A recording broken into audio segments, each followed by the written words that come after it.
That is some bull dinky.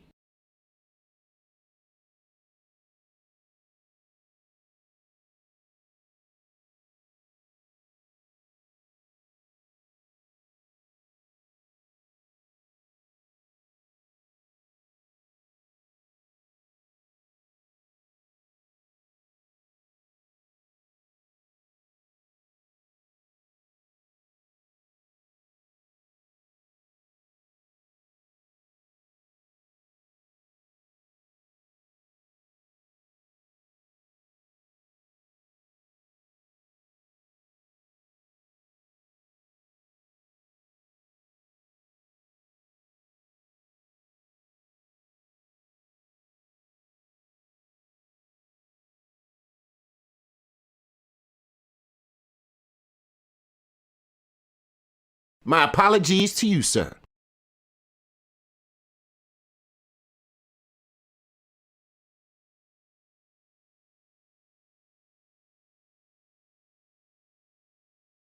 Yeah, you like the pep star, don't you?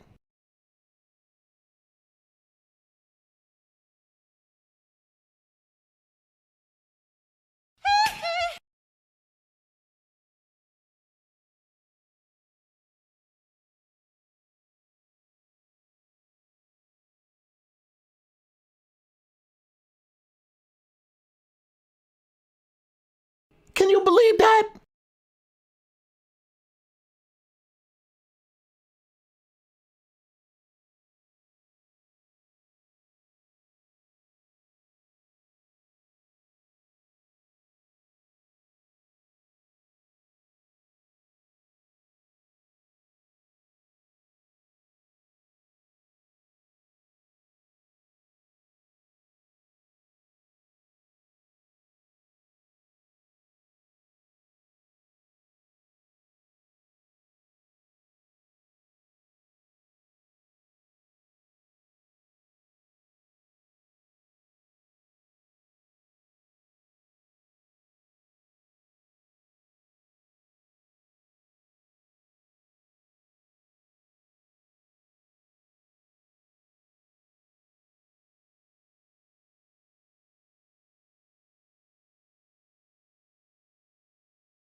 Hey, everybody, welcome back to Kruse Control. It is Monday, January 15th, 2024. Welcome to Kruse Control, the home of entertainment news.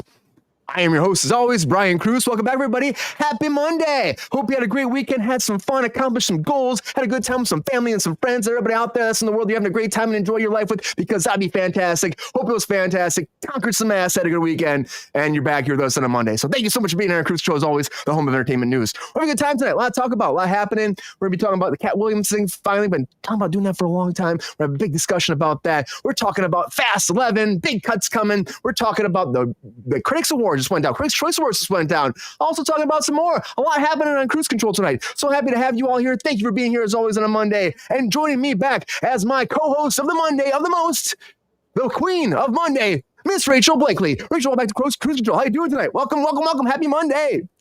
Happy Monday. I'm doing good. It's been a chilly weekend here across the whole country, really, I think.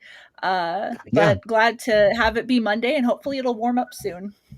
That'd be great. I know it's been getting like I've been in Michigan for a little bit, and we just got like 2 feet of snow or some shit like that, and it's been like 15 degrees, 14 degrees. You don't want to go outside. You're like just afraid to do anything. It's like stay inside and drink some beer. That's what you do when it gets this cold. That's what you have to do. Don't make you too warm. Yeah. But it'll go away hopefully soon. It'll be nice. It'll be nice eventually, Rachel. Thank you for being here on a Monday. I appreciate you as always. Also joining us, and it's been a few weeks, but so happy to have her back, everybody. My friend and yours, the best artist you've ever seen. You got to check out her work. You got to check it out. Actor, writer, director, too. Miss Lexi Koval. Lexi, welcome back to Kruse Control. How are you doing, Lexi? How's life? It's all right. It's okay. A little bit good, a little bit bad. It's always a little bit of this, a little bit of that. What's up, Ty? What's new with you? What's been happening? Just working, trying to figure out things. Working on a new project with Jacob. So nice. We're going to start trying to figure that out as soon as we can. Probably going to be on YouTube with that one too, so that should be interesting with that. Good old K Jacob. Yeah, K Jacob. I always forget the K. I don't use that when I talk to him alone, so I'm just I forget. But, shout out to IPA Sessions. So. What's up, Spoonie Love 19? Welcome to Kruse Control. Hi, Spoonie. Hey, what's up? But yeah, it's cool. K Jacob. I know it's hard to go back and forth. He's got that radio persona, so it's good though. I'm happy you're working together. He's a fun guy, and you're getting a lot of stuff done. So it's cool. It's really cool. I love him. Well, I can't function without him. So. We all love him. Yeah. Also joining us back on Kruse Control too. It's been a few weeks as well. Actor, creator, film vets. You gotta check that channel out. Keeps growing. He's doing a great job over there. They're doing a lot of great trailer breakdowns, working on more interviews. It's fantastic, everybody. Friend of the show, big friend of the show. Everybody, welcome to Kruse Control, Mr. Paul Allen Dixon. Paul, welcome back to Kruse Control, man. How is life? What's up? Happy New Year. Happy New Year. Hey, thanks for having me. Sorry about being late. I'm dealing with being sick, but I am here. No. And happy to be back, and I'm ready to talk about the goods and the bads. There's a lot of goods and a lot of bads happening, as always, right? Well, you look good. You look good. You look fine. I mean, hey. Oh, thank you. I'm sorry you're going through that. It sucks. I feel like everyone's getting hit. I got hit with like right around the holidays this time. Sean, who's on here Wednesdays, he got COVID on the holidays. Everyone's getting like sick right now. It's just what it is. It's that time. The cold spree came in and getting everybody and knock them on their ass. So.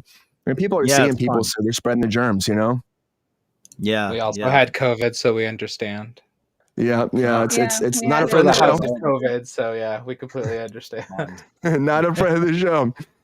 And also, we're alive, and that's all that matters. We're alive. We're kicking ass. We're having fun. We're doing a show. It's great. David Banner says, "Hopes feel better, Paul." Thanks, man. And hi, Peppy, everyone. Hi, Queen, too. David. Peppy, welcome back too. Happy Monday, man. Happy Monday. How you doing? How you doing? It's good to see you. I'm doing okay, man. I'm doing great. Did you have a good weekend? Huh? How's the weekend? How about you? I'm fucking great, Peppy. It was awesome. But you look a little tired, though. What's going on? Man, my paws are tired. Why are your paws tired, man? You got to slow down a little bit. You're running around the house too much, jumping off too much furniture. And I think if you just relax a little bit, you'll be okay, okay? Just be okay, all right? Yeah, I mean. Yeah, I agree, Peppy. Well, say hi to everybody, Peps. Rachel, how you doing, girl? Welcome to the show. Gotta love the pep star. Hello, Lexi. Hi. Welcome back. so good to have Peppy here too. Just joining the show, having a good time with all of us. Happy to have you all here. It's going to be a fun show. Like I said, a lot going on as always. Been a big weekend. The Emmys are going on right now too. There's a lot of shit going down. But honestly, I'm just excited because there's a remake that is going down very soon that Lexi and I talked about it on her initial podcast when I first met her a long time ago, and I can't wait to talk about that. I cannot wait to talk about that. We'll get on that later, a little bit later. A lot of stuff happening, everybody. And of course, if it wasn't a day that ended with a Y, there wouldn't be. What we're going to talk about right now, what is that? That's, of course, some breaking news.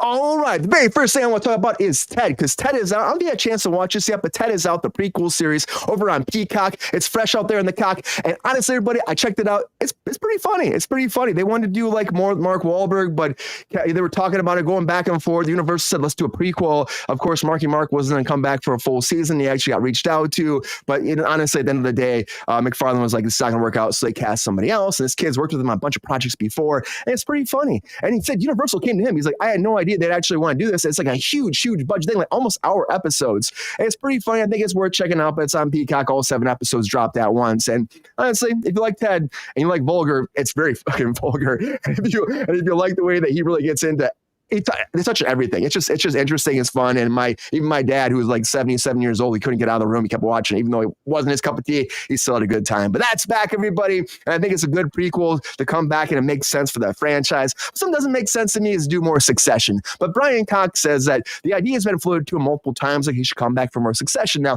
spoiler alert, everybody. I'm gonna say right now, spoiler alert. Plug your ears. I'm gonna say he dies.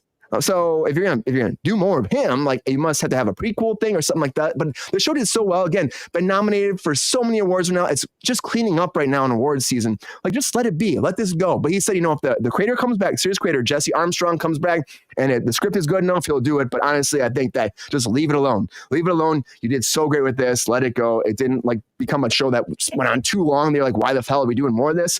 But you know what? That happens with shows. They see something that's it's a hit, so let's do more.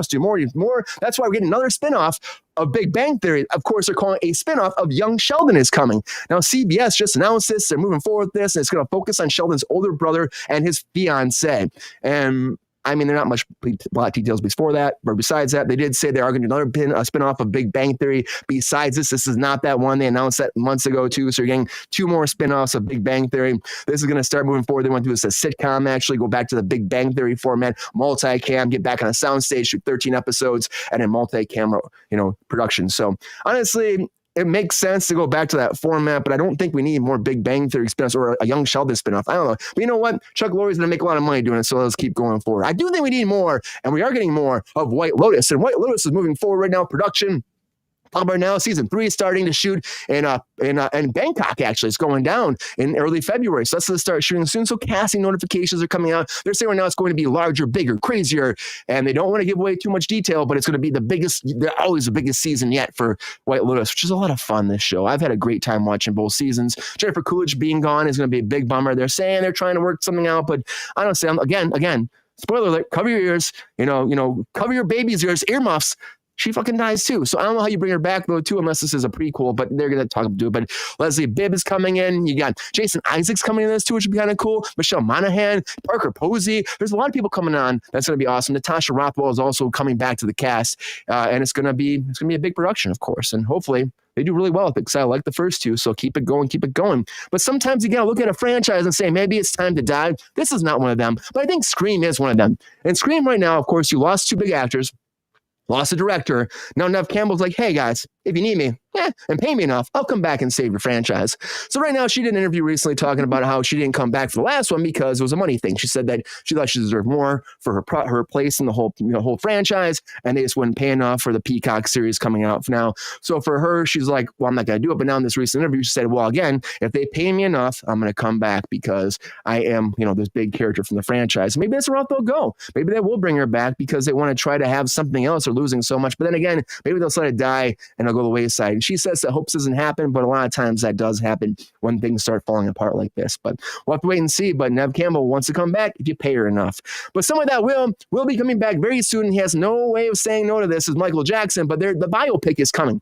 So the biopic is coming, and it's his nephew, Jafar Jackson, who's playing him. We've talked about this before, but they officially have the release date of April 18th, 2025.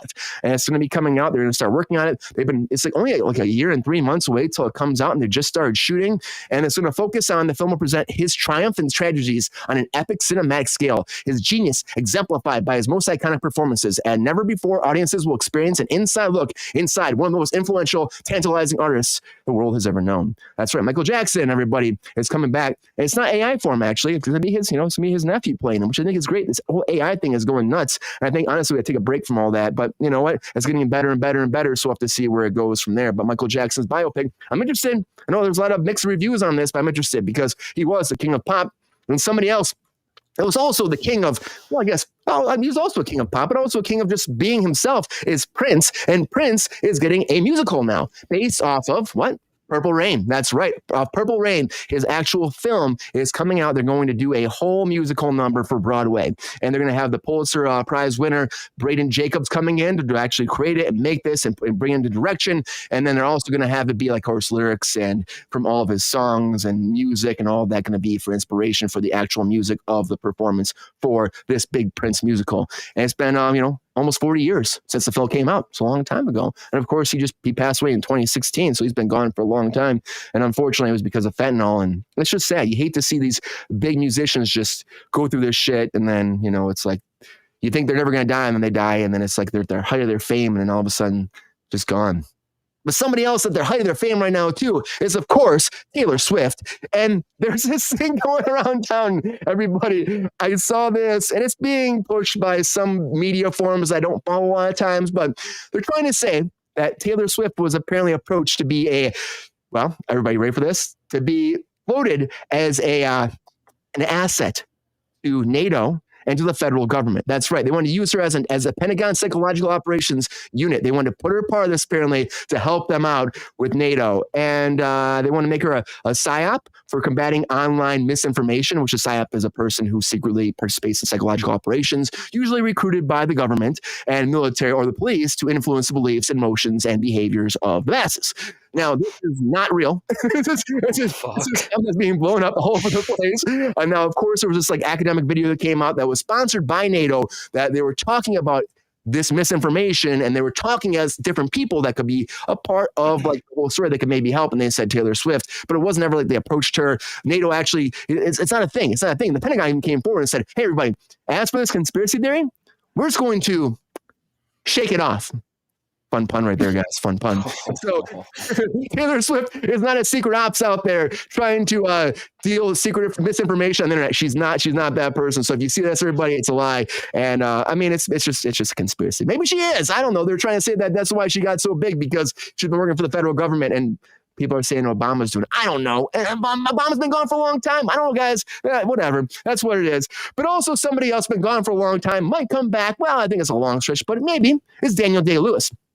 And Martin Scorsese was recently saying, we'll talk about the flowers, Kills Flower Moon. He was like, hey, I would love to have, he actually said, we did 2 films together and it was one of the greatest experiences of my life. Maybe there's time for one more to happen with him and Daniel Day-Lewis. Of course, did The Age of Innocence and The Gangs of New York. And he's hoping that he can get him to come out of retirement again to do this. But who knows what the hell he's doing these days? I mean, he became a shoe cobbler for years and disappeared from Hollywood and came back. So maybe he'll come back. I don't know. I love Daniel Day. I think he's a great actor. I think, honestly, his performance always kick ass. People get scared when he comes back from retirement because he kicks ass and he always gets Oscars. So I bet a lot of people in Hollywood don't want to come back because they want to get Oscars. But you know what? Honestly, I say Bray and I, if they can do a great combination, maybe it'll happen. But another big combination right now is, of course, we're talking about the GOATs, the greatest of all time. Well, Jordan Peele is making a new horror film called GOAT. Now, of course, this is a whole thing that he's actually not going to be directing this one, but he's pushing it forward and having Justin Tipping be the director behind all this. And of course, he just did this indie film called Kicks. And also on top of that, the log line for this is about a promising young football player who gets caught up,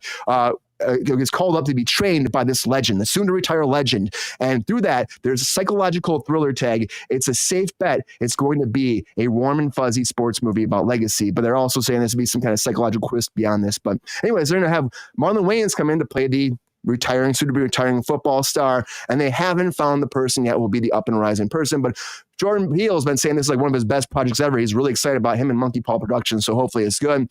And they're still looking for that young star, so maybe they'll find somebody. But hopefully it's good. Honestly, hopefully it's good because that young star will not be Jonathan Majors, everybody, because Jonathan Majors keeps losing more and more roles. And again, he just lost his latest role. I knew it was going to happen, playing Dennis Rodman. That's right. He was up to play Dennis Rodman.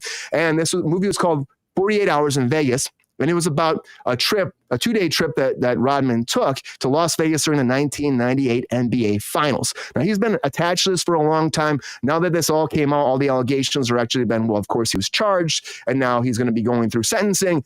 They've dropped him officially from the movie. So unfortunately for Jonathan Majors, he will not be playing Rodzilla anytime soon. And he probably won't be at the Emmys anytime soon, but the Emmys are live right now. As I said, the 75th annual Emmys are on. They're on right now. I think they're almost probably done, but I'm going to check them out after the show. I've been planning for the show. It's on right now. After a 4-month delay, finally out due to the strikes is happening. Of course, everything's been delayed multiple times.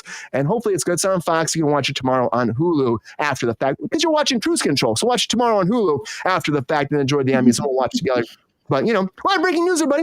A lot of breaking news. Very exciting times. And honestly, Jonathan Majors, I'm not surprised that Rodzilla wing is going away. What's going on? Welcome to the show. I just knew that was going to happen. Unfortunately for him, it's like the dominoes stack up and they fall at once, because when something like this happens, it's done. And I believe what happened. And at the end of the day, he's going to have a hard time coming back from what he went through. So honestly, they'll find somebody else to play Rodzilla. They will. But a lot of breaking news, everybody. A lot of breaking news. And this is that time we put that minute in the clock for everybody to have a second to give all of what we like to say is their hot takes. Come on.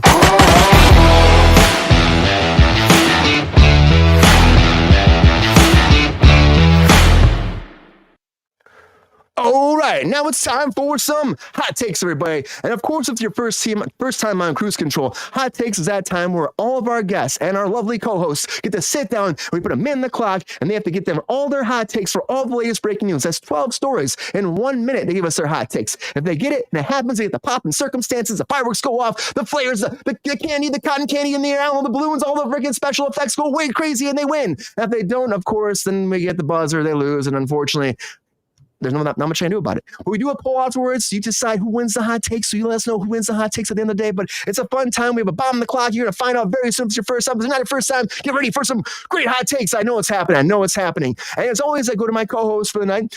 So Rachel, who's going first for hot takes here? It's a lot of news. I think the hottest one has to give us the hottest takes in the hottest order. So Lexi's going to go first. All right, Lexi. Oh. Hottest takes, hottest order, hottest person right now. You should have made the person who was late go first. You're right. You got to put the pressure on them. Too late. Make them go last. Right. Too late. It's already been decided. Okay. I think it's already been decided. All right. Yeah, it is. Lexi, I believe in you. Lexi. You got this. I really do. All right, I'm putting that minute on the clock. Are you ready for your hot takes? I am. But I never won one of these, so here we go. All right. Hot takes. David Banner likes your hair, so you got this. Yeah, there is that. So hot takes. So Ted, I didn't like the movie, so I don't care about the show. I think I don't remember what the second one was. Young Sheldon. I can't believe they're making like a spin-off of that. Like, I don't know how that show is even having success. I didn't watch Succession. Maybe that was the second one. Yeah, the second one. But I know it does really well, and so like I see why they make a movie out of it. But I also know the show ended, so move on. White Lotus, go ahead and do more with it. I know it does really well. Daniel Day-Lewis coming out of retirement is fucking awesome, but also Scorsese's kind of getting old, so I don't know about that. Scream 7 is a disaster. I don't know why she would want to come on to that after all the shit that's been going on with it.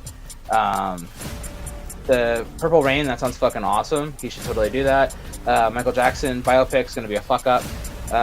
Don't let that dude from the Marvel movies fucking act, and I failed. But I tried.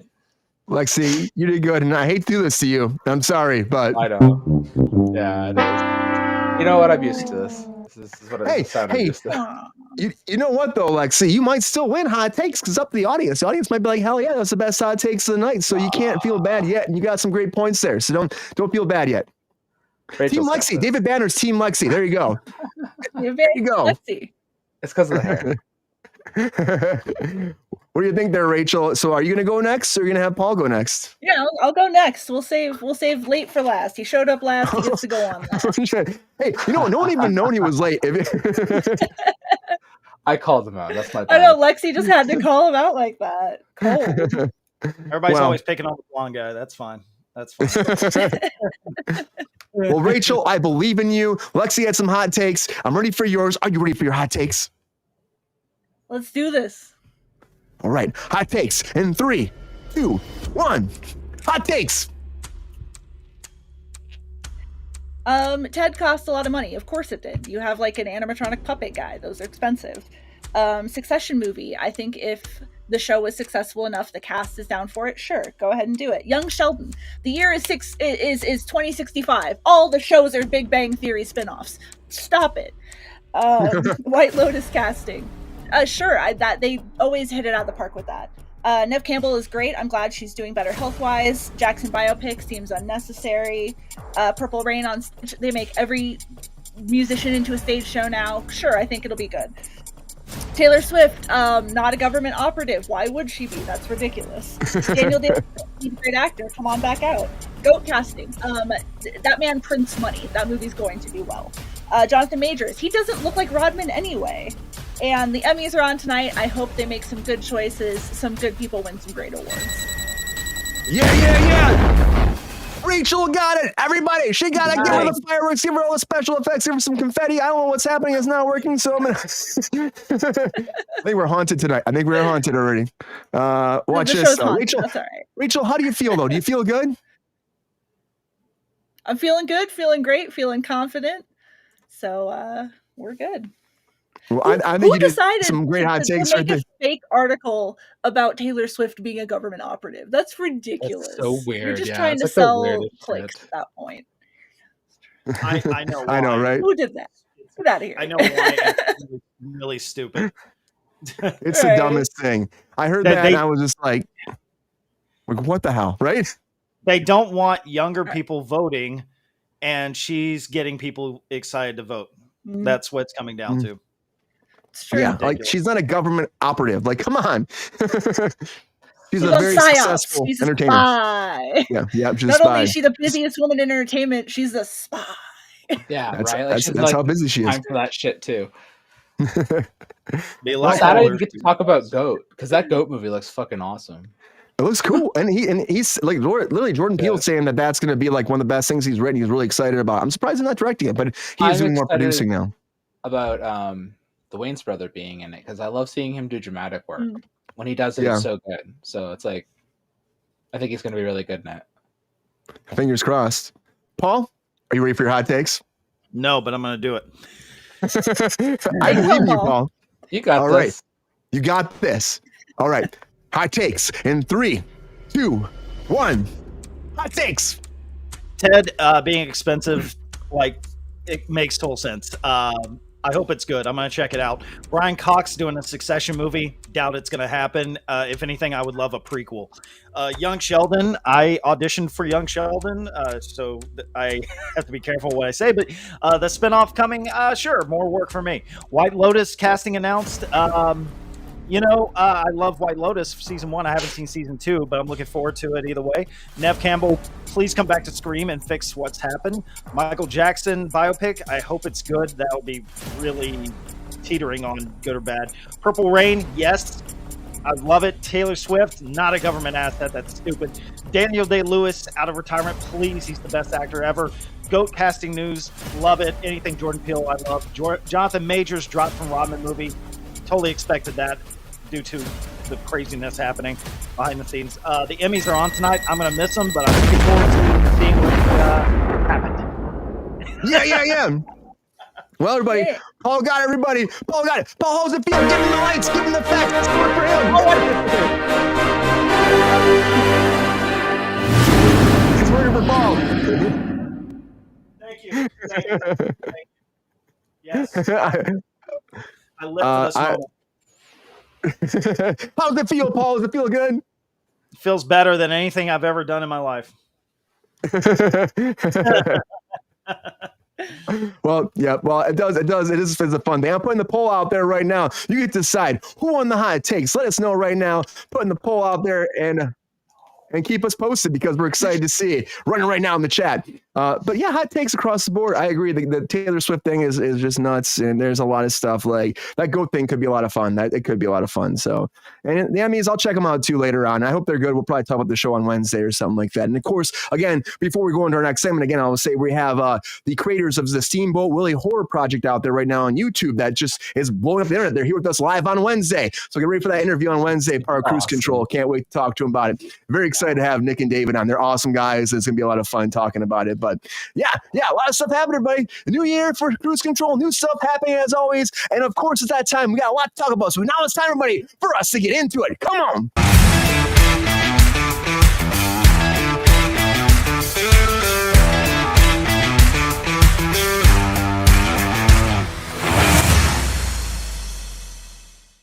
All right. The very first thing I want to talk about is Fast and the Furious 7. Fast 7 for 7 for 7 doesn't, I don't know, 11 for 11. I don't know what the hell I'm saying. For 11. Fast 11. Fast 11, everybody is coming. And, like it's callback. Yeah, something's happening. But Vin Diesel is coming back as of now. He's coming back, but there's a lot of stuff happening. Now, he said they're going to do 11 and 12 back to back, but now it's kind of coming out that they might only do one more, cut the budget. The last one was $340 million budget. They want to go under $200 million for this next movie. Insiders are leaking this stuff, and they're saying they're trying to go back to basics, go back to like one core mission they might take out Jason Momoa a little bit. He might be there, but not the main person that they're going to be battling the whole time. Big changes happening in the franchise. They're not saying it's due to the sexual allegations against, Vin Diesel, but that might be something going down. I mean, of course, he's innocent until proven guilty. This is from a long time ago. Those allegations came out right before the holidays. We'll have to see how that factors in. This started coming in though now, which is, not that long after those allegations. So maybe they're trying to tie up in a bow fast and be done with it. I don't know. I think, though, if they were planning on to do two more, it's kind of difficult to switch it up that much. But the last one didn't do as well as they hoped either. So maybe it's one of those things they're just trying to get rid of this franchise, just end it as fast as they can and cut it off. I mean, I feel like it's done so well for Universal, they just keep going. But it might be allegations, it might not. For me, I think it's fine to do one more and call it a good. It's 11. It's a weird number to end on, but overall, we've had 10 movies already. They should have ended at 10 as opposed to trying to go to 12. But I don't know.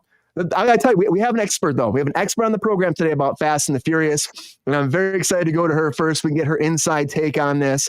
And it was a cliffhanger. You're right, Queen. It was a cliffhanger, and so it's like we have that going into the next movie too. But Lexi, you've studied these movies for a long time. You know them inside and out, left, right, square, upside down, on your head. What do you think about this? Do you think there's some truth that maybe it's about the Vin Diesel allegations, or do you think it makes sense for the franchise to just do one more and call it a day as opposed to doing a two-part deal?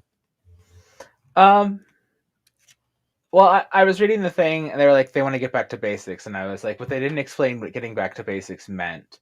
And they keep saying, and they said that in 10's going to have more street racing. And that's 10 didn't exactly have more street racing. And the street race it did have was a weird bomb race. It was not, so it really didn't get back to basics either. No. And so I'm not sure when they make that statement what they mean. I think what they mean is getting back to basics is we don't have $100,000 or we don't have $100 million more than we did in the last film. So we've got to cut our special effects budget. I don't really know what they mean by that exactly. And I also was reading that they are introducing a new villain, and so I was like, what happened to Momoa? Because Everett was stated in the chat, the last film ended on a cliffhanger. And so what, we're just not concluding that, we're not moving on from that, everything stopped. The next film needs to start where everything stopped. So what, Momoa's gone, everything that because Momoa literally started everything and stopped everything in the middle of everything. So he flew away with some shit and everybody what, we're just ignoring that? You can't ignore it. Momoa was a great villain. So I don't understand how, you're doing that. And at the same time, you stated that you wanted to make 12. You can't stop at 11. I know there's that statement of, well, you can stop from the more. No, you can't. Because the way that you've situated everything with 10, you're going to have a lot of work to do with 11 to conclude everything that you started in 10. Because 10 is a huge story. And, you're building 11 up to be a middle film. You know what I mean? It's like a Lord of the Rings. Which like an ending trilogy. Like that, the next film is clearly middle pieces, and that the 12th film is necessary to give us the big bang go out that we need for the series. So I don't really care what happens to Vin Diesel. You can fuck off. Like, you can do something with his character in this one and have 12 end with fucking Rodriguez be the lead for it. I really don't give a shit. You need to give us some sort of major conclusion to this series. You can have the son be the one that be the concluder for the series and have us pull some kind of thing like his son ends up being a badass and all of this, and like have that be the transition into doing more shit with the series and have the kids be like the next generation and build the next generation series. This is a franchise that you can build on. This is a franchise you can keep going and going and going with if you work it right, but not with what you have. You can't keep taking these characters and these people. There are people you can, like, I guarantee you that you can keep working Michelle Rodriguez into aspects of this as like a motherly figure to keep like guiding these kids. You know what I mean? As like background character, but not as a main figure. You can take a lot of these people and put like Tyrese, you can throw in as a background character as like not a main figure to like help guide, but no one like Ludacris background character to help guide, but nobody as a main character, right? John Cena you could put as a secondary character to help in the continuous. He died. He'll be back. Yeah. He'll be back. I mean, nobody really franchise. You can die in this franchise easier. Really, really easy. But I mean, honestly, it's like I know what you're saying. Also, like the middle piece, you need to have that. Cena, building and make the kids be a big thing later on. Like their kids could be the big family. Cena could take over Vin Diesel's position in the film series. Mm-hmm. You could easily bring him back from the dead, which you will, because we already know he's not dead. There's no way he died from that sequence. There's no way. And not just because it's a Fast and the Furious film, but because it just seemed too stupid in the way everything happened, that's how they would kill that character. It was too basic. I'm like, you got to have a bigger off with him. So you could potentially off Vin Diesel and have Uncle take over as the lead of the series if Universal wanted to take it away from him. But I think you can't. And I talked about this before. He has so much ownership. Can't. That's what I mean. He has too much ownership. He's so wrapped up in that Fast and the Furious that like he would have to give up right to the character. Essentially, is what he'd have to do. Because he owns so much of a percentage of it that it's his franchise. And even though Universal owns a small percentage too, he also owns such a high stake in it that they can't do anything in the series without him. He has in Fast and the Furious what J.K. Rowling has in Harry Potter. He is to Fast and the Furious what she is to that. So look at it that way and understand it that way. And so if you understand it like that, then everything makes a lot more sense. And you're like, oh shit, this guy like basically owns this. Like this is his for life. Like he has like so much ownership in all of this. And so anything with it branded, he has ownership on too. He gets a percentage of like, this is his fucking cash cow. And 100%. Like, so he's got rape allegations against him. You're not going to take his cash cow away from him. He has so much of stake in it and so much of an ownership in it. You're not going to take it. Like, I don't know, like how you would. The allegations would have to take him down so hard. They would have to like take everything from him. You know what I mean? And there's no way they possibly could with the power that he has in the industry and what he's holding. His franchise is too powerful. To have a franchise that has that many films under its belt, that many cartoon series, that many licensed products. Like the cartoon would be awesome.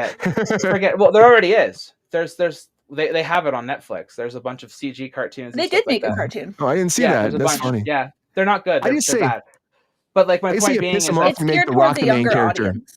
Yeah, just make The Rock the main character, have his character take over for the whole franchise just to piss Vin Diesel off. Well, you could absolutely make Hobbs and Shaw series. It's unquestionable, and there would be people would love it. And it would take off well. It would do well. They're great actors, so that's a good segue to something I was going to bring up. Lexi mentioned that you really couldn't wrap this up in one movie. I think you could wrap it up in 2 films, but what you're getting is a Hobbs and Shaw movie and a Fast and Furious movie instead of 2 mainline Fast and Furious movies. Because the last Fast and Furious movie ended the post they were moving towards getting Hobbs and Shaw back together to go deal with Jason Momoa, who I think was a really good villain. That's great. Maybe not a very popular opinion, but I think he was the best part of 10. There is discussion, not to cut you off, Rachel, of Hobbs and Shaw being the film where they are going to go after Momoa, and that Fast and the Furious 11 will have a new villain that doesn't have anything to do with Momoa, because Hobbs and Shaw will now be taking on him instead. That'd be interesting. I don't think that's a bad way to go with it, honestly. Not to cut you off, but that was a discussion of what was possibly going, and that's what that teaser was meant to be. Not that he will be back in the series, but rather that he'll be back with Hobbs and Shaw. And then there was a lot of debate. Which Hobbs and Shaw was a great spinoff. It was a great spinoff, and they have better character dynamics. They have a much better character dynamic for the series. We don't need Vin Diesel for this universe to continue. No, we don't. I think if they find a way to get Vin Diesel to write the contract so he no longer has to be a part of it, it's going to be really difficult and complicated, though, because Universal has sunk so much money into the franchise. Between there's attractions at several parks, there's all sorts of Vin Diesel all over the fucking place, so they're gonna have to spend quite a bit of money to kind of get him out of there. So that's really kind of, it might happen, it might not. We don't really know. You know, I think to remember about this too with Fast and the Furious, and one thing why we don't want to see it go away is that it really is one of the last bastions of like traditional action films that we have left in theaters. Right. Like no fucking superhero stuff. Like I know that like we laugh and make jokes about it, but this is like a straight up traditional like 80s style like action film. You know what I mean? And we don't get a lot of that nowadays. And like if you just want an action movie, these are the movies to go to. Right? Yeah, it's good action. It's good. It's fun action. It's like over the top good action. It's in your face. What's up, Sassy? An operation. Sassy says, I agree. I get it. A lot of people feel that I can never get enough. I love these movies. Like, we can't get enough. I have I watch every one. I can't stop watching. Kitty cup. I have a story. Yeah, I have a story about Fast 10. So I no shade at anybody who loves these movies. I actually like most of them. I got into them a couple of years ago, and I was like, this isn't too bad. They're fun action movies, like you were saying. They're really cool. I went to see Fast 10 in the theater last year, and about 30 minutes in, I got up and walked out and asked for a refund. And I never do that. But the movie was edited so poorly, and it just pissed me off so bad that I had to get a refund. And wow. I don't know what it was. There was so much wrong with this movie for me. I hope the series gets back to what it was and gets back on, some kind of, I don't know, good path for me. I'm glad people are enjoying it. I'm glad, Lexi, you're enjoying it. I no shade, but I just couldn't take it. They've gotten stupid.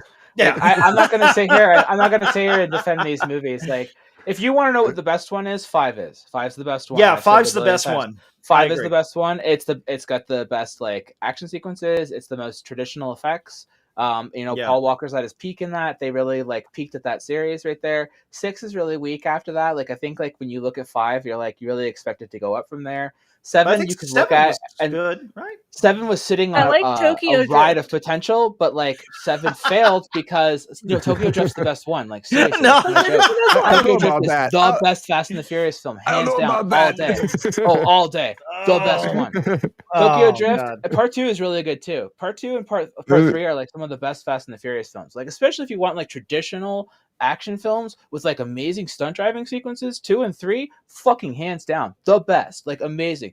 But like 7 could have been an amazing film if Walker hadn't died. And I genuinely think there was like a great film sitting there that just like they just didn't know what to do with. I think that Juan did his best with what he had, and I think the action sequences are really strong, but like man, the acting's bad, and you can tell like, Vin Diesel's not in it. He checked out like halfway through the film. The ending is really awful. I thought Fast 10 felt like if an AI wrote a Fast and Furious movie. Fast 10 has a lot of issues. Fast 10 has a lot of issues. Jason Momoa was amazing in it.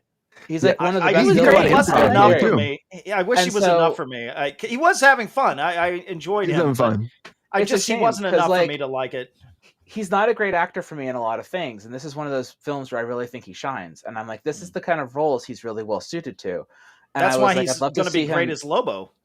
Right. Yeah, he's gonna be great as Lobo. Amazing casting as that. Like, I can't think of a better Yeah. casting. He'll do an amazing job with that. So like, I want to see that 100%.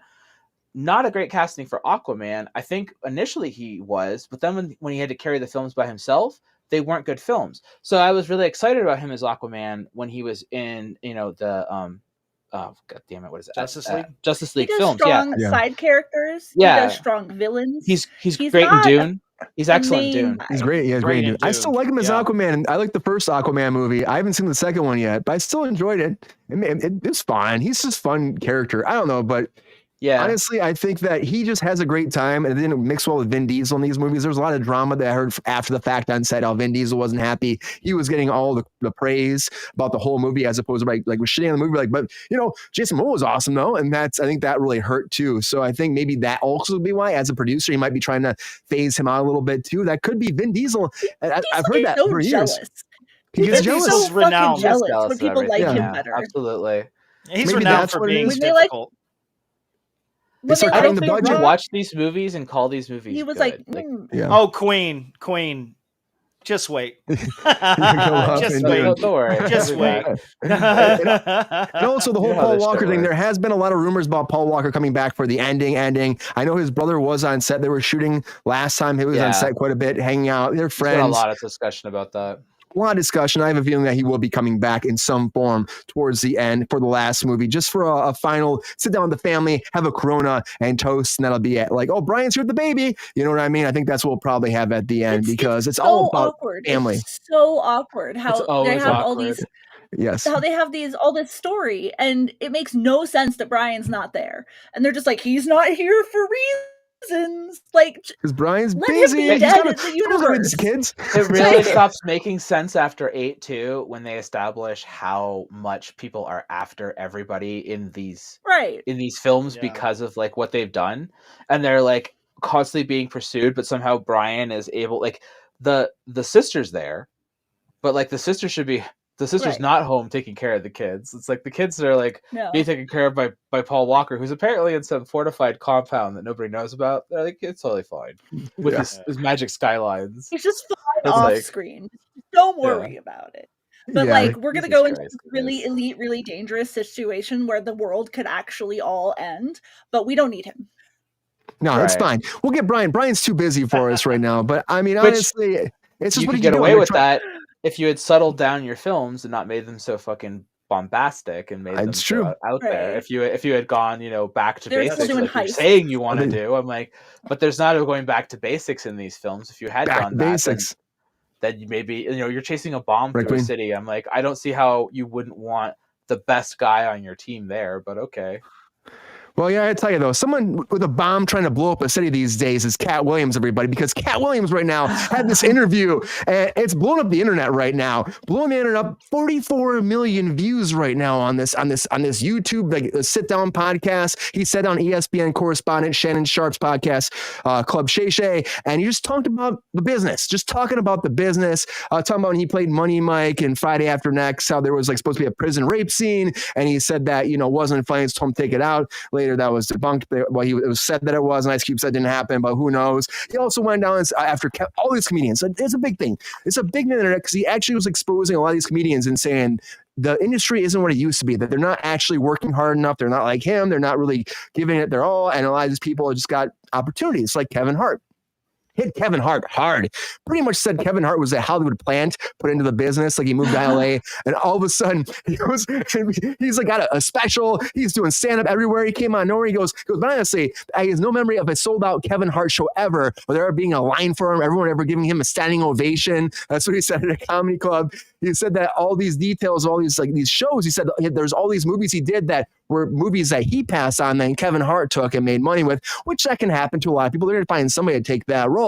But he pretty much called him a Hollywood plant and said that he was a poser, not a real comedian. huge thing to attack him. He also attacked Cedric the Entertainer. He really got up in Cedric's ass. Like, he went after Cedric, saying, he called him a walrus for one thing. Called him a walrus. He goes, Cedric is sitting there telling you that he ain't a movie star because, well, he's not. He should be a movie star, but he's not a movie star. And he said he can't get his arms off around his stomach because he's so fat. He also said, why is he a movie star? He never wrote anything. Remember when Cedric the Entertainer, he said, starts, he's supposed to be singing, dancing, and telling jokes. That's why it's called the Entertainer. But we found out he can't sing, he can't dance, and doesn't write his own jokes. And so he just went hard at him. Cedric came back at him. He also said that Cedric stole one of his best jokes ever, and that was like launched his career. And Cedric said, one joke wouldn't make my career. I'm doing so much beyond that. And he kind of gave a little fire back. Wasn't much, but enough being like, hey man, you do you. I'm doing me. I'm doing great. It's not going to bother me. But he went after him. He went after Kanye West too. We'll talk about Kanye West being like, if we think this person actually has a medical condition, why we're not basing his life on a curve. And he, he only dated and married Kim Kardashian was because she was a prostitute. Or it's like what? And he just went after him too. But he also said like maybe he doesn't feel bad for him. He also said that he's getting a raw deal. So that's one thing. Went after Harvey Weinstein, and it said that Harvey Weinstein actually came after one time and told him that he would suck his dick in the middle of a whole press room or a whole like agency, and then he got banned or he got canceled because he said that before he was exposed as doing all the sexual assaults. He went after Steve Harvey. Went after Steve Harvey too, and said that nobody wanted to cast a country bumpkin black dude that can't talk good and looks like Mr. Potato Head. And he said he stopped doing stand-up because they did a stand-up competition at one point called Championship of Stand-Up. And Katt Williams said he just dominated him in Detroit in front of 10,000 people. And after he lost, he just gave up comedy. When he gave up comedy doing stand-up, that's when he lost all the shows.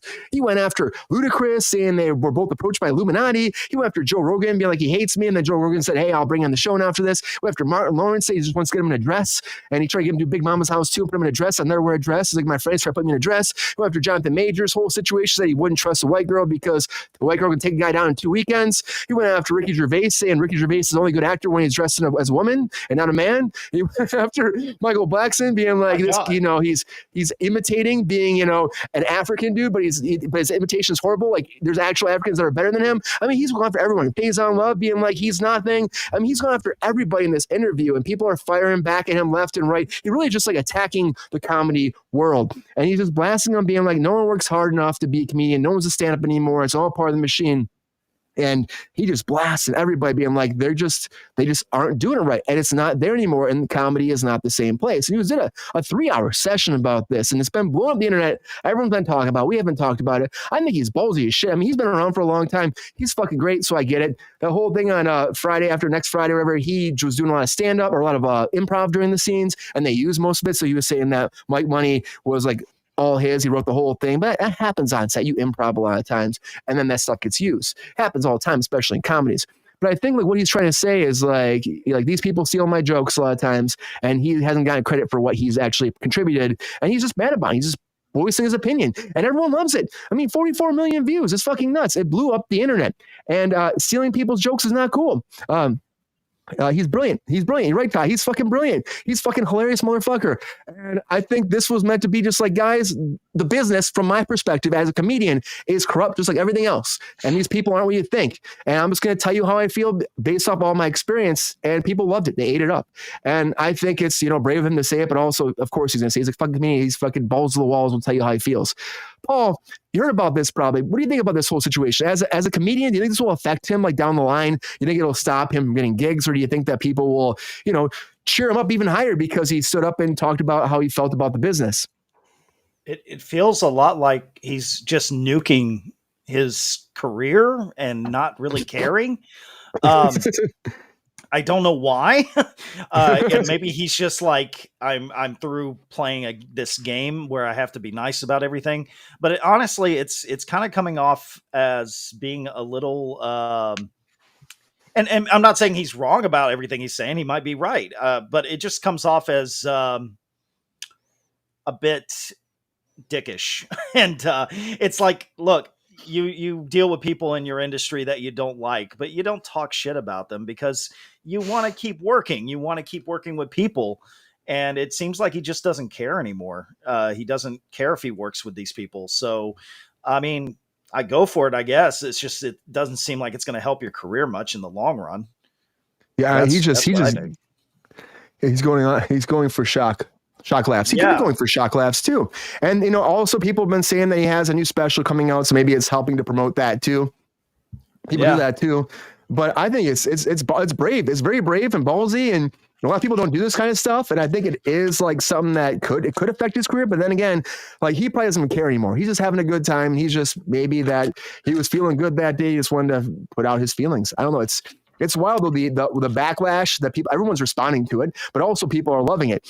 Rachel, what do you think about this? Do you think that that's what it is?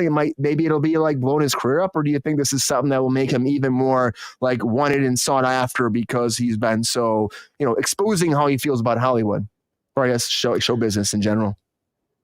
I think he's been around for decades, and at this point, it's not really going to hurt his career. We've seen comedians do much, much worse and still have a career. I mean, Louis C.K. is back touring. People don't seem to care that much about what Dave Chappelle has done. And to me personally, what they did, Louis C.K. was actually, illegal and immoral. And a little bit of masturbation stuff happening there. maybe don't do that.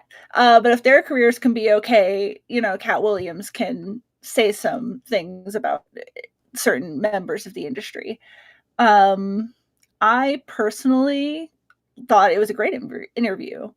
I thought he had a lot of really interesting things to say. I think Shannon Sharpe is a terrible interviewer. He was just fumbled at every fucking corner. That man cannot handle an interview, especially with somebody who has like a lot of opinions. Yeah. He just did not know what to do with himself. So I think maybe this isn't a good platform for Mr. Sharpe. I think he, maybe took a few too many footballs to the head. Can't really formulate the thoughts like he used to. But I think Katt did a great job, and it was a good interview. I liked 44 million views. Isn't that crazy? That rape jokes are never funny. That was great because he's like, and he also brought up there are things that we used to say that were okay at that time, and you need to grow and you need to evolve as a comedian to stay current and to stay modern. And I think that was a really important take that a lot of these old school comedians can really learn from. Yeah, that's great. That's a great point too. Yeah, and he was very. I mean, it's very sincere about stuff like that too, and I don't think he really meant ill will. I just think he had a moment. He just like it was the right time, right place from just like vent how he felt about everything. I imagine most of these people are a little pissed off. They're all responding, so it's like kind of have to. I guess if someone calls you out like Katt Williams, he's also been Luda like made a half-assed rap about it. Yeah. It's Luda. Yeah, Luda made a half-assed rap because they've been involved with the Illuminati. They're talking about like shaving their head and getting like $200 million or something. Sad. There's a lot. I mean, again, so much more from Luda. Like, what are you doing? Luda, come on, man. I know, Lexi, you've been itching to talk about this. I'm making you wait a little bit. How do you feel about this Katt Williams interview? You think it's gonna be? What do you think? Is it gonna blow his career up higher? Again, we've talked about how he's been around for a long time. Maybe it won't affect it at all. But how do you feel like down the line? Is any kind of ramifications will have from this? Katt Williams has always been a controversial comedian. Like right from the start, he's never been like a top. He could have been top. Like he's always had the potential to be like a headliner, and he's chosen repeatedly to not be. He wants to be where he is. He has control of his life, his career, like he said in his interview and stuff. They were like, "Oh, you're already drunk already," when he started interviewing. He's like, "No, I'm completely sober." And it was like, yeah, he is fucking completely sober. Katt Williams has done shit like this for years. He's done this in his comedy specials. He's done this like whatever. It's not anything super new from him, but it felt like a individual who is looking at the state of society and was like, I'm done pretending, and I'm done pretending that things are okay, and I'm done pretending that like with the way we've been behaving is better. He's like, so I'm gonna say something now finally. And he's like, I don't give a shit. He's like, it's not gonna hurt me, it's not gonna affect me, because it's not. And like, what's the last movie you remember him being in? What's the last like thing? Like he said he's got Netflix specials, he's got whatever, yeah. He's got money, he's got what he wants, he's in the comfortable position of his life that he wants to be in. Right, he said that repeatedly in interview, he's like, I'm fine. I'm where I want to be. I don't give a shit. He's like, what, you think me saying this stuff is going to hurt me? He's like, it's not going to hurt me. I don't care. He's like, you can't hurt me. You can't take me down. I don't care. And I'm like, beautiful. And the interview is great. He says, I thought it was going to be more bombastic, which I've used that word twice now. But that's good. I thought it was going to be like more, inflammatory because, people have just taken the excerpts out for the internet and stuff like that. But like, he says some really deep, intelligent, poignant stuff throughout it. And he uses these people as examples of like times when things were wrong and things were bad. And maybe there's a few that are a bit weird, like the ludicrous one. I'm like, I don't know about that one. Like that one's a little strange, but yeah, the Illuminati stuff. Just to say that like that was like whatever. And 50-50 on the Weinstein one.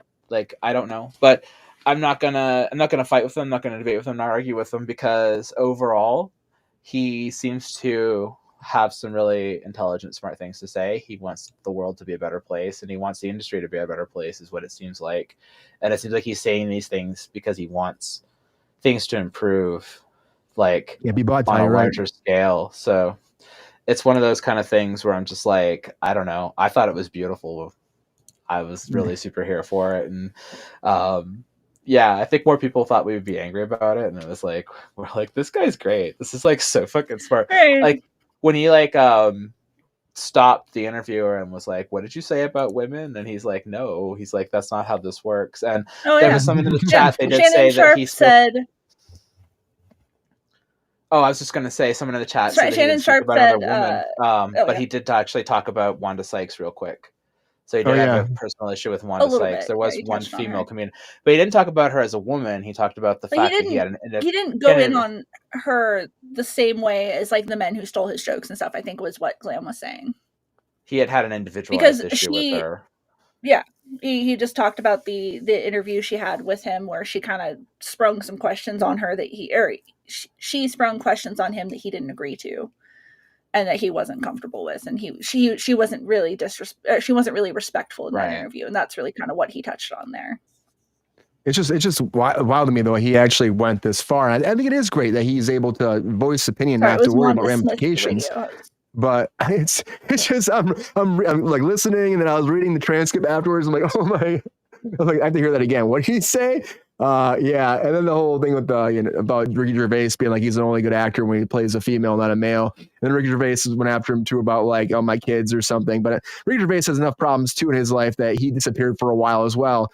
And I think he's just shining light on the community, being like, guys, get your shit together. Like, I'm not going anywhere. I'm always gonna be great. I'm always do my thing, and none of you are gonna stop or censor me, shut me up. But you're right. He's also learning like how to navigate through this new world. This is world that's changed a lot in comedy, and it's changed for the worse, I think, sometimes, because comedians should have fair game to say what they're gonna say and have fun and give us a laugh. You don't like it? It's subjective. It's what it is. It's fun though. Comedy's great, and I think he did a great job in this interview, and it's definitely entertaining. I tell you that. 44 million people loved it. I know it blew my mind. But Katt Williams he's not stopping. It's insane. It's definitely out there. It's definitely something people are talking about. It's like what we talked about the whole George Carlin thing on Friday. Been talked about in fucking years. I think it's the most I've talked about Katt Williams in years. Yeah, me too. I can't remember the last time I've really talked about him. Honestly, like it's really brought his relevance up for sure. So I mean. And I don't know if he did it because of that. Like, I don't think that was the reason he did it. I think he's been sitting there listening to these interviews on that show, and he's just kind of sitting there, but stewing and going, "Oh no, I'm going to go on this show and say some I'm going to shit." tell him everything because I've had some fucking like. Yeah, Lexi and Rachel, you both convinced me. I think you're 100% right. Maybe I just looked at a different perspective on this, but man, if that's the stuff he's saying and he wants to change the way things are, hell yeah. That's pretty cool. He called Shannon Sharp out hard because Shannon Sharp said you have to handle women with kid gloves. You can't really kind of go after them the same way you go after men.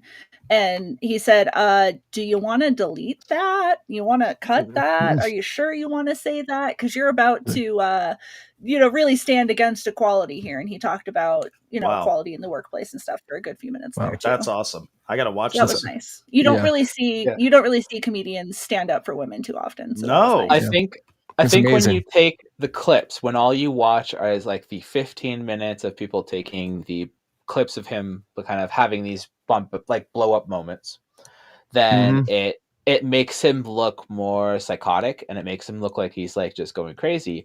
When you watch the whole interview, he's very lucid. He's very like awesome time there. And when he has those moments, they're very funny. And they actually feel like a comedian giving a routine more than anything. So even though they are a direct attack, and he does come from a place, and he does reach a point in that interview where he does kind of seem like he gets sick of the host. He's like kind of tired of the host's shit in a lot of ways. But he's there for a purpose. It does feel like he's there for a purpose. But like, well, they weren't on the same level. I'd be frustrated having to be interviewed by him too. Like Katt Williams was way on a higher intellectual level than. Because like, what are we doing here right now? Like, why are we even having this conversation with you? Yeah. But it was enough that I think that actually helped, because then he was able to say more. You know, he was able to put more out there, and then maybe that's why it became almost like him just speaking his mind, and no one like really trying to talk to him. He's just venting how he feels. And if you vent something like this, you cause wavelengths in the entertainment industry and the comedy, and you can tell people are like shaken by it and they're responding to it. And I think maybe at the end of the day, it might help fix some things. It could. Someone like him steps forward and says something, it might. And I hopefully it does. There's one comedian he would not stop ripping on right from the start, though. What was that guy's name, though? I couldn't remember. The guy from Friday. I said write his name down. Smiley. Yeah. Yeah. That guy, he would not from the start right to the end. He did not like that guy. He would not stop ripping that guy apart. He was like, and he was like, I will only work with him if he's in a dress from here on out, because it's the only time he can give a decent performance. And I put that in my contract. Just like, damn. God, that's pretty. That guy to pieces. I was like, holy shit. Yeah, he was bombastic, and it was entertaining. Anyway, I know Katt Williams we'll be talking about him for a while. As people come forward even more, we'll talk about it more. But honestly, it's quite an interview. 44 million people have listened to it, if not more, and counting. Check it out. It's definitely eye-opening, and I think that he gets a lot of points across that could, that haven't been said out loud. And sometimes it's good to say it out loud. People don't do it. People hold stuff back. Just say it sometimes. And I think he's a person that can get away with it, and he'll be fine. And at the end of the day, good for him. He was comfortable enough to say it. He made it happen. So Katt Williams, everybody, check out the interview. Speaking his mind and just destroying people. But there's something else that does destroy people, swallows them whole, and it's from outer space, everybody. It's coming back to your TV or your screen very soon, and that's The Blob. The Blob is coming back for a remake again. And I know, I was on a podcast with Lexi before called Three Demers, her podcast. I was over there with her and Kate Jacob. We were talking about the Blob, all these remakes they've had. 1958 version came out with Steve McQueen. We had the 1988 version with Chuck Russell and starred Kevin Dillon and Shawnee Smith. That was my favorite one. That's fucking awesome. But this one is coming a remake by Warner Brothers Discovery. Moving forward, David Goyer and Keith Levine are doing this from Phantom 4. And right now it's being directed by David Bruckner. And he actually directed The Ritual, The Night House, 2022's Hellraiser, and also the total copy segment of VHS 1980 or 85, I should just say. So he did all those. So he's coming forward. He's done a lot of horror stuff before, and they're going to remake it now. They're not saying complete plot details, but of course it's probably the same as the Blob before. You got this gelatinous blob comes out from outer space, crashes, and starts sucking people's life by swallowing them, engulfing them, and killing them and absorbing them. So I'm guessing that's where he hit pretty much like that. The Blob, honestly, the 88 version is so good. The practical effects, it was amazing for me. To do this again now, the 58 one was good, but it was, for me, it's you can tell it's dated, but the 88 one just killed it with the horror. This one, I'll be interested to see how they do it nowadays. Maybe they'll go too far, maybe they won't, but it is moving forward. They're going to do one in 2009 too with Rob Zombie, but that one fell through too. This one is moving forward. The Blob is coming, everybody, and I'm excited about it because you know what? The best part of the 1958 one for me, everybody, besides the idea is great, and the 88 one killed it. The best part for me for the 88 version was, of course, the music, because the music was fucking awesome. You said to know that the Blob is coming, everybody. Get ready for it. What do you think about the Blob? Rachel, what do you think? Are you excited for the Blob? Paul wants to get in there. Paul, are you excited for the Blob? I'm just excited. I'm so excited for this because but Rachel, go first. Go first. Rachel, what do you think about the Blob coming back? I think it could be interesting. I think if it's well done, another sort of creature monster movie might be a lot of fun. We've been really kind of focusing really hard on ghosts and slashers these last, bit. So I think having something like the Blob is just fun. It's just a fun thing. thing. You think they'll go even more serious with this and try to make it even more graphic? Silly. Oh, they probably will. That's great. Just have a big old gelatinous thing scooping people up. What's not to love? As long as they do it well, I think it could go really badly, though. I think they could really fuck it up. They could very easily fuck it up. If they do it well, I'm excited. If they really fuck it up, I'm not here for it. Yeah, I think honestly, it's a great idea, and I kept going back and forth in my brain about it when I heard this, and I was like, why not? It's been a while since we did this thing again. Of course, we're always reaching in and finding that good eye penis and making it new again. But I think this might be the right time, right place, right? Lobby for that eye penis. Paul, what do you think, man? I know you're getting excited about it. I know Lexi's excited too. But Paul, what do you think about it? You excited for the Blob to come back in 2024? Yeah. So the director Bruckner is also the director of The Ritual, The Night House, and the new Hellraiser, which I all loved. I thought they were amazing. So that gets me more excited. I already love the Blob movie. I'm actually wanting to rewatch the 88 one. It gave me nightmares when I was a kid, and I can't wait to see it again. I really think it could be something special, especially with this director helming it. And I think under anyone else, I'd be like, oh, great, the Blob. But it could go either way. If you watch those movies, I think you'll get a good idea that this guy, he knows what he's doing, and he wouldn't take on this project unless he had a good story. So I'm excited for this, and I want to see some gross shit happen. That's what I want. I like the new Hellraiser. I'm sorry, Arian, I love the new Hellraiser. So I thought it was good. I haven't seen it, but yeah, this is like, it could be like quite the horror movie, especially nowadays for them. And it could go into a whole trilogy maybe too. They might go crazy with the Blob nowadays. This is an opportunity, I think, for Warner Brothers. They're looking for new blood, new stuff. Lexi, we did the whole thing. We went back and forth about all the Blob movies before. Now we're getting a new one, so we have to do another whole conversation about it when this comes out. I have to watch all the Blob movies, see which one's the best. But are you excited about the Blob coming back? I know we talked about this earlier. Are you excited though? Do you want to see it? Or you think this is the right time, right place for the Blob, or should we have left it in the past and forgot about it forever? Well, there's a lot to look at with it. It's in the right time period. It's okay. Like, it's not too long. It's, that remake was in the 80s. It's, 2024. I think your time frame is good. So if you want to fuck with it, go for it. I think that after COVID, I think the idea, if you follow the plot of the 80s one, the concept is they take a virus, they take an amoeba, essentially, they put it inside a meteorite, they fire it up into space, and they send it around and see how they can mutate it and send it back to Earth to create like a bioweapon, right? Like, that's the plot of the 80s one. Yeah. And so in that context, you could look at the COVID stuff, and you could look at the viral weapon stuff, and you could be like, what were we doing? And then, the Blob, And so there is kind of like a possibility of being able to incorporate some modern shit that we're dealing with into that, if you wanted to, some subtext. If you don't want to go that route and you just want to, go hard with it, I think our CG is finally at a level that doing a Blob effect in this day and age will look really good with CG and a combination of practical and CG. It's not going to have that, seam that we got in like the 2000s to the 2010s era. I think we're really at a nice point right now where we can get some nice seamless CG and practical, which this film will require. I'd love to see a fully practical blurb. There's no way, and I'm gonna say, like, as funny as it sounds, like, I think CG is really gonna help the Blob really maximize the gore. You really want this, like, don't get me wrong, I love the 80s one, and anybody who knows me knows that this was like an obsession for me. Like, this is one of my all-time favorite films, like, all time. I had the poster for it.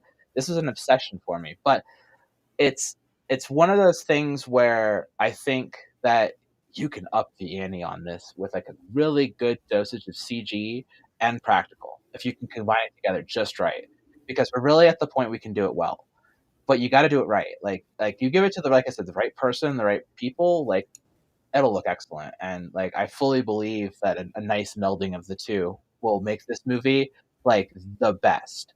But we needed to get to here. It's like you know, you gotta have the Cameron effect. Like I couldn't make Avatar just when like, you know, the effects weren't there yet, right? You had to make it now. You can't make the Blob then. You had to wait until Avatar got made, so you could take the Avatar effects and make the Blob. Yeah. So now, James now Cameron we're there, Get right? James Cameron on this. So like now that we've James got Cameron that there. effect, so now that we know that what we can do with blue screen and green screen and CG and all this kind of shit, and what we're able to white screens and all these brown screens and all, you know what I mean? Like we're so capable with our CG now that we know a level of color grading that we've never done before and all this kind of stuff. Like imagine what we can do with the Blob. I genuinely feel like we're a peak with our effects, with our CG and our practical, that this movie could be fucking mind-blowing given to the right person. But it's got to be given to the right person. Yeah, it has to go to the right hands. And it sounds like this guy knows what he's doing too. That's the director, Bruckner. And if he's got that idea and they mix that practical effects with the special effects, it could be good. Again, we're at a different time now in the world where the special effects are a lot better, you're right, than they used to be. In the 80s, you had to go all practical. And that was actually made movies awesome a lot of times. But if you were able to make the Blob, like if you use some of that practical stuff with them inside there, but also the way the Blob, I mean, you look at the end when the Blob gets bigger and bigger and bigger, it doesn't hold up as much the special effects in the 80s version, but now you can make it even better. We can be pretty fucking awesome. Why do you like the 80s one more than the 50s one? It's the up the ante, right? The up the ante, huge. They do. So it's kind of like the thing. We can up the ante again, though. Like, right, Paul. The thing is that all that made the 80s Blob better than the 50s Blob was that we had peaked in practical effects. In the time period that it was made was the absolute peak. Like we were not able to go any further with practical effects. That was the start of CG, right? Like that was when we start getting Lucas playing around with CG and things like that. So we're peaking. We're about to start the revolution of CG. This is it. 80s is like the peak of practical. So all of our stuff is at like its height. So the 50s one is like a schlock film, and someone said, you know what, I'd love to see that, but with like the best effects that we can possibly do. And that's what somebody did. And now here we are again. Great. And you know what you do? You look at that and you go, that movie was the best that we could possibly do with effects that we had at the time. Let's do it again with the best that we have at the time. And that's Kevin Dillon, please. That's what the Blob should be every time. Kevin Dillon. Every time you make it, cutting edge Blob technology. That's what the Blob is. It's an effects spectacle. That's all it should ever be. Is an effects. I don't want it. Yeah, I just don't want it to have any like face or be something never. That has a knowledge Blob. of the. It's a Blob. It has no personality. It's just turning into things and stuff. That would be so weird. Like, I loved. Somebody said through the chat about it being compared to COVID. I think that's a perfect analogy for it. I think it's not doing it on any purpose. It just exists to devour, and I think that's great. I want to see that. Yeah. And, the remakes thing with The Thing was a perfect example of that. And they actually did another remake of The Thing, but it was kind of a prequel a couple of years ago. You remember that one? What's that? Oh, no. I said Son of Blob, but that was Son of the... So, no, it's like... I was just making a comparison. You son of a blob. I was making a comparison to The Thing being a remake of The Thing from the black and white era. It's kind of the same with the Blob. They made a remake from the black and white era. Yeah, and The Fly is another good one. The Fly. I love The Fly. It's a good movie. Those are two completely different films, though. The Fly has Goldblum kicking some ass. No, I'm just saying it's a horror genre thing that they do. It's kind of a trope that they remake horror films from the black and white era and update them. So I feel like that's kind of what they're doing. Another one, Dracula, Bram Stoker's Dracula. Yeah, it's just great. If it make it good. That's all I ask. Right. Yeah, make it good. I agree. Give 100%. us some good quality Blob. Blob action. Blob. Give us all the Blob. High quality Blob. High quality Blob.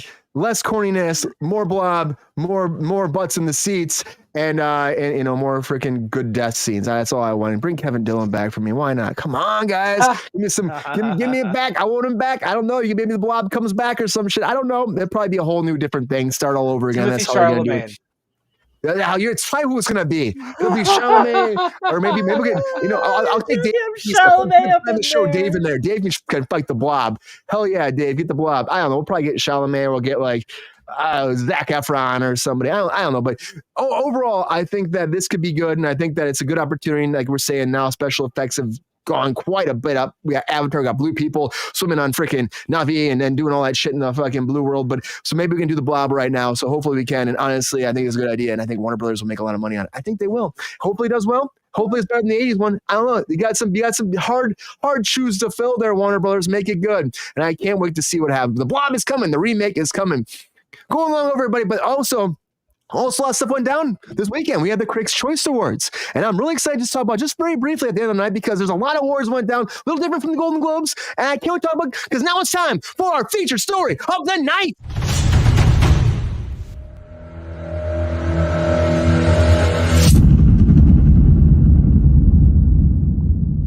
All right, everybody, I want to talk about the Critics' Choice Awards, just very briefly off the top. There's a lot of stuff went down, a lot of big awards went through, and Chelsea Handler hosted this too. She made some cracks about the Golden Globes, about how her writers actually wrote these jokes and they're funny. That was pretty great.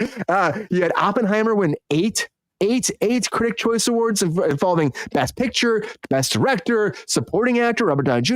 You had Barbie winning 6 awards, including Best Comedy, Best Song, Best Screenplay. That was a whole thing going back and forth about, in the Oscars, it's Best Adapted, and they were like, we're going back and forth. There should be just Best Screenplay, and she won it for this. Good old Barbie kicking ass. The Bear coming through, Bear and Beef, both took home 4 awards. It's insane.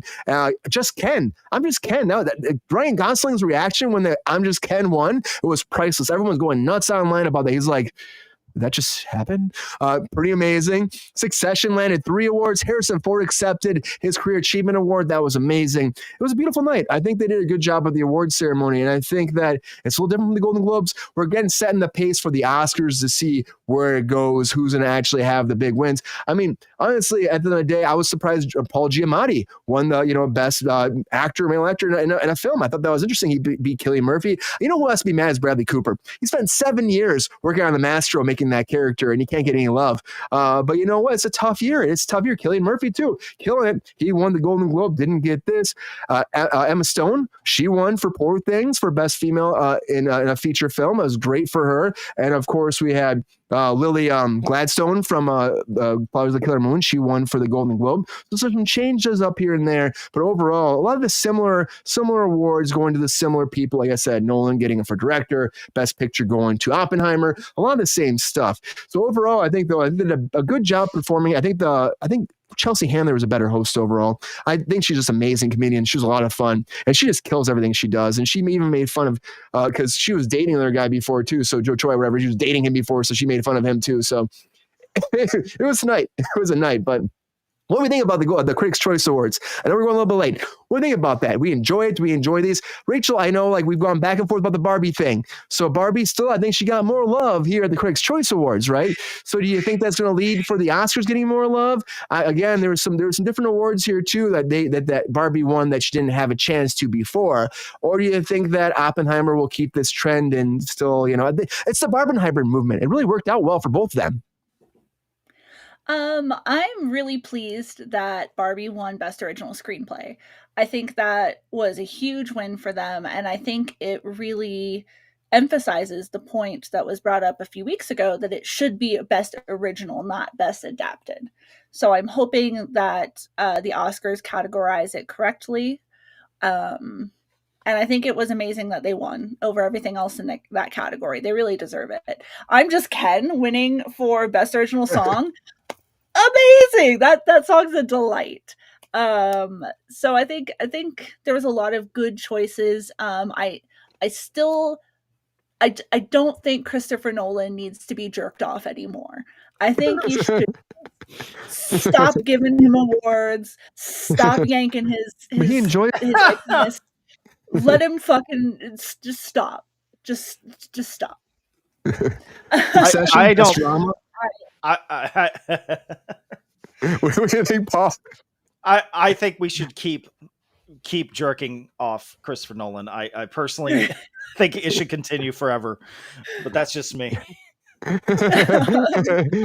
that going. Keep that going. Huh? It's fine. It's good. My favorite win of the night, though, and one that you didn't don't mention. think we should jerk off Christopher Nolan anymore. He got what he deserved on his Peloton. That's all I'm saying. The Peloton gate's still going. That took him down a peg. Yeah. Yeah, good. He needs it. His ego's getting too big. It's going to ruin the economy.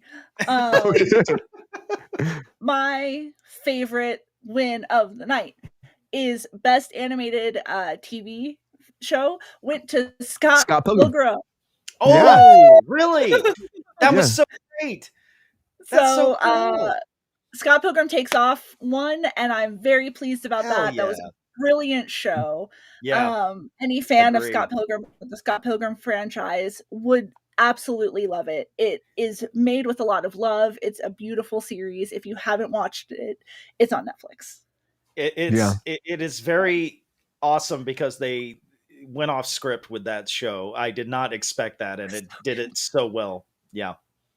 They just had fun with it. It's like that's kind of the style they should have been going with it originally. I mean, it works so well in animated form. I love the movie, but I think it just works so well in that animated world too. And it's, and all those actors came back for it, which is great. And that's probably also why Spider-Verse won for a feature film too. This comment. Barbie. So best adapted is generally something that's adapted from an existing story. So while Barbie is an existing character, that story was completely original. So that's I think why they were having a hard time deciding whether it's adapted or original, but it's a completely original story. There was nothing there before that was ever a part of Disney lore or I'm sorry. We talk about Disney so much on here. Barbie all lore, the time. Barbie So much Disney mythos, lore. So it is a completely original story while it is on a pre-existing character. It won best original screenplay, right? Yeah, best original screenplay. Okay. Yeah. Greta Gerwig and Noah, her husband, they won it together. Also, best adapted went to American Fiction. Oppenheimer for best ensemble. You had Dominic Sessa for The Holdovers for a young actor. They have a young actress. That's a kind of a cool kind of category too, giving someone like a younger thing too. Supporting actor from The Holdovers won a lot of stuff. I need to see The Holdovers. Holdovers is fantastic. Is it fantastic? Really it's good? A throwback. It's a throwback to those 70s movies that you watched. It's you feel like it's I mean, they went above and beyond to make you feel like you're watching one of those types of films. So Paul, saying that, Paul Giamatti won for best actor for that. Do you think that he deserved that? Because of course they went to Cillian Murphy for Oppenheimer. Everyone's going nuts about that. Do you think that Paul Giamatti should have won over Cillian Murphy? Me personally, no, but I get it because that's Paul Giamatti was phenomenal in that movie, and honestly, if Leonardo DiCaprio won Killers of the Flower Moon, I wouldn't be surprised about that either. But I feel like Cillian Murphy, this is his year, personally. Yeah. And I hope he wins. But if Paul Giamatti does, I wouldn't be surprised either. But do you think he'll give him a run for the money for the Oscar? Yeah, at this point, I mean, after winning this award, it's going to be hard. It's going to be a toss-up between those two. Definitely snub Sassy. Yeah. Is there anything that you think's going to happen differently? Because of course, do you think Oppenheimer, there's any way that it might not win Best Picture at the Oscars? You know what? I'm going to take I'm going to go back to the Best Actor. Bradley Cooper is going to take it last minute. He would probably be loving it. Yeah, I think Oppenheimer's going to win. It just feels like it. I don't see how these other films can compete with it. I personally felt Oppenheimer was the best movie of the year. That said, Barbie was really a close second. Poor Things was my number 2. So I don't know. I think Oppenheimer's going to win though. Yeah. I mean, it seems like it's kind of leading that way. It's interesting to see because how it's different sometimes. Sometimes the critics will throw a curveball too. It's like give Paul Giamatti a win. I thought maybe Mastro for Bradley Cooper because his performance was amazing in that too. But I don't know. Lexi, what do you think? Do you think Oppenheimer is going to be is this the writing on the wall? They got 2 awards series that they've won. It's one so big. Does that mean that Oppenheimer is going to win the Oscar? Or is there anything that disappoints you with these? What came out from the Critics' Choice Awards? Do you even care about them? How do you feel about the Critics' Choice Awards coming forward from this weekend?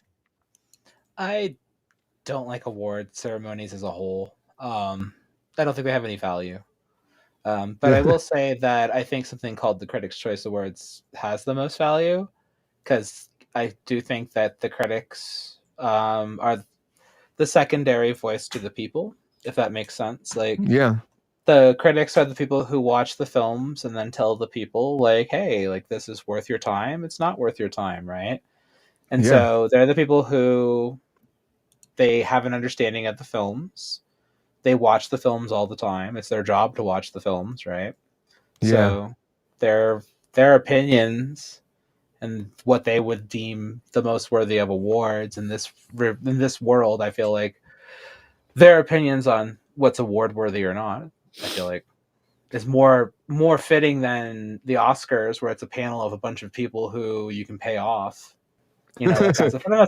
I'm not saying you can't pay off anybody in this one either, because everybody knows every award ceremony you can pay some asshole off. But yeah, like, you know, I don't know. I don't know this one about this. Was it Poor Things? The one with Poor Things. I guess it's like it's doing really well. Thing. It sounds interesting. I don't know anything about it. I'll watch it. Really critic one too for drama series. Barbie was excellent. I liked it. It deserved praise. It didn't get any praise at the Golden Globes. So yeah, it didn't get much. It definitely deserves some fucking praise here, if anywhere. As far as, is Oppenheimer gonna whatever? I mean, I could say what I want to say, but I'm not going to say what I want to say, because it's just going to make me look like an asshole. Hey, you know, Christopher Nolan needs some love once in a while. You know, he needs some love once in a while. Does he? Does he though? Does he? I think he gets enough.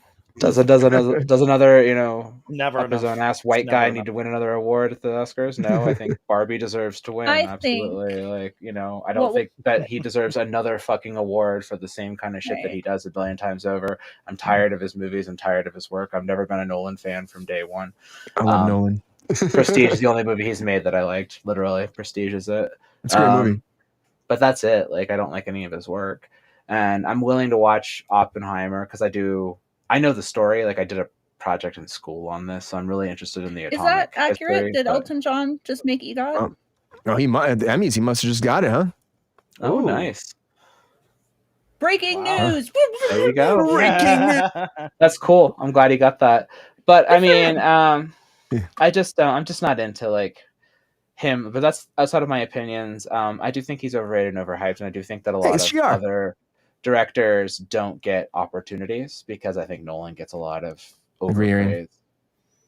I think I worked with Nolan, so I have a special place in my heart with him. You know, I think a lot of film people like overhype him as a whole. I'm like, I think there's a lot of great directors that do just as good of work. You know, I think his world building is excellent, and I think his storytelling sucks. And I think that's really where his like strengths are. Like, he's a good cinematography is excellent. He's really great at world building, but then like his stories fall apart. So I'm just like, I don't know where the strengths are. That's why I like The Prestige. I feel this like is a bit of a biopic, so the story kind of wrote itself. That's why I'm like, I'd like to see this one. I'll see where we go with it, but like, his thing is more spectacle than it is like storytelling. So. He's a great actor's director too. The way he talks to his actors, he pulls them aside, he has those personal conversations, and it's really intimate. I think it's a great thing for an actor a lot of times, just have that one-on-one time. I think that he's great on set that way. And he's welcome to film school, bud. Welcome to film school. Tarantino and Nolan. That's all a bunch of dudes jerking each other off talking about Tarantino and Nolan. Tarantino. I wish we'd have gotten Tarantino's Star Trek. I'll say that right now. That'd been really awesome. I wanted that so bad. Rated R Star Trek, but never getting that. I think it'd been cool. So much hate against white Jackson. Like, get these motherfucking Klingons off this motherfucking bridge. That's all I wanted to hear. I love a lot of white guys, but these two in particular annoy the fuck out of me. So I feel personally attacked. Hey. I'm sorry you don't feel like this is a safe space. You'll be honest. It's not. Hey, there's 3 white guys here right now, right, Peppy? Yeah, man. Can we not racially profile the dog? Pepe's a very Hispanic name. What is going to happen is that this award season, Oppenheimer is going to get all the awards, all the acclaim, all the masturbation happening.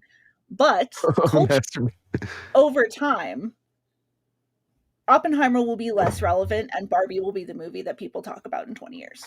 For sure. Well, Barbie will leave an impact, I think, for a long time. And I think the critics gave her more praise because of that. And I think overall, the critics try to bend a little bit and there's new awards here. Awards. I think the people will go. And the Razzies. I want to see the Razzies too. I know Queen said that. I can't wait to see that. It usually happens like the weekend before the Oscars. So that's usually when they go on those, like the Oscars follow. So it's going to be exciting. The Critics' Choice Awards, everybody, it's out. And I think it's falling more in line with what they've been saying at the Golden Globes. But you know what? You never know with the Oscars. Curveballs happen. And I think that it is, again, the year of Barbenheimer.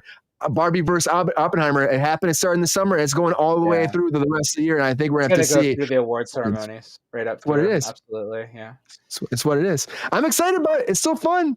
And I'm excited to see who wins at the end. And honestly, everyone wins, actually. At the end of the day, everybody wins because this was something that brought us back to theaters and made us have a good thing to talk about. Made people go see Oppenheimer never would. Maybe people go see Barbie they never see before. It just brought money back to theaters and it saved the theaters in a lot of ways at a time where we're in the middle of a strike and like shit was going wrong for a long time since COVID. I think it was a great thing from cinema. I think we need to learn the marketing that they did for this and keep doing it for other projects to make theaters more relevant and more like, more bursting with money because we need to go back to theaters. It means a lot. I don't want to be like Tom Cruise, but go back to theaters, make money for theaters. It's a great experience and keep it going because honestly, at the end of the day, it's what makes us come together and it's just fun to get away from your home and sit down with some loved ones and watch a movie on the big screen. Do it now. Barbenheimer coming to the Oscars next and the Critics' Choice Awards is done and I can't wait to see what happens next. Anyways, everybody, thank you for being on Kruse Control as always. We're going way over. It's been a great show tonight. Happy to have you all here. Sorry, we're talk. It's been a good conversation. We've had a great time. I'm happy to have my whole panel here. It's been fun. Rachel, Blakely, thank you for being here, helping out the co-host responsibilities, running the chat, talking to people. The banners are awesome. I'm happy to have you here kicking some ass there and helping out. It's a blast, and I love talking to you. So thank you for being here on a Monday, as you've been for the Mondays. It's Monday. Rachel, we appreciate you. Right over there. Paul Allen Dixon, everybody, over there at Film Vets, everybody. Thank you for joining us back on Kruse Control. Missed you, man. Good to see you back here on a Monday. Any day of the week. Happy to have you here. Before we go, again, pitch the show, talk about what's going on with Film Vets, tell them what's happening, because Film Vets, everybody, friends of the show. Yeah, we're doing a lot of trailer reactions right now, and we're also just releasing some interviews we did with some veterans who are in the entertainment industry. So things are going really well. We got monetization just recently, so that's cool.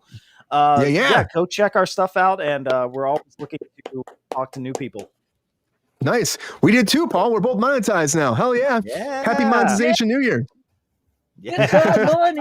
I get that. It's great. It's great, isn't it? It's fun. It's really fun. Appreciate you being here, man. It's awesome. Love talking to you. We'll talk some more soon. Happy New Year. Happy New Year. And Miss Lexi Koval, too. Thank you for being here on Kruse Control, as always. Happy to have you here, Lexi, kicking ass. You just always bringing some great takes on stuff. Thank you for being here on a Monday. Happy to have you back. Everyone's loving the hair. It's great. It's so good to see you. I just got this one, so it's always a pleasure to be here, as always. And Sassy, I love you. You're great. You keep being Sassy. That's great. Come back, Sassy. Keep coming back. But thank you all for being here. Happy Monday. I hope you had a great night on Kruse Control. We'll be back on Wednesday as always. And again, this jacket up, as I said before, we got a special interview going down on Monday with David and Nick over there. Who did they freed Willie, I should say. They freed Willie. Steamboat Willie is out there now. Ever since Mickey became free to the world on January 1st, they were the very, very first people to drop a horror analog movie about Mickey Mouse horror version. We're going to be talking about that with them on Wednesday. Can't wait to have that conversation. Tune in on Wednesday to find out. We'll be back for a regular day as always. And you know what?